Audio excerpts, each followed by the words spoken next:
Mass హీరోకి ఇచ్చిన background music, but comedy timing ఎక్కడ మిస్ చేయలేదు. వెన్నెల కిషోర్ గారితో ఏదో ఓవర్గా చేసి ఆయనతో యాక్షన్ సీక్వెన్సెస్ చేయించి కాకుండా వెన్నెల కిషోర్ గారిని అలాగే చూపించారు మనకి. ఆయన ఎలా ఉంటారు, ఆయన నేచర్ ఎలా ఉంటుంది, ఆయన యాక్టింగ్ ఎలా ఉంటుందో సేమ్ అలాగే చూపించారు.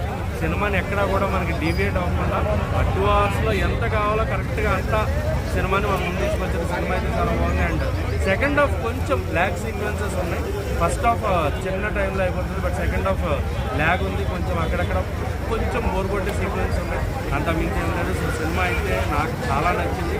అండ్ సినిమాకి 5కి 2.75 రేటింగ్. అన్న ఈ మధ్యకాలంలో కమెడియన్లు అందరూ లీడ్ సినిమాలు చేస్తారు. అవును, చేయొచ్చు. ఎవరు హీరో ఇతరే అని ఉండాలని రూలేం లేదుగా. లావు ఉన్నా, బట్ట ఉన్నా, పొట్టున్నా, ఏదున్నా ఆ మనిషిలో ఈజ్ ఉండి ఆ మనిషిని జనాలు యాక్సెప్ట్ చేస్తారు అనుకున్నప్పుడు కమెడియన్ ఏంటి, విలన్ ఏంటి, ఈ హైట్ తక్కువ ఉంది అంటే హైట్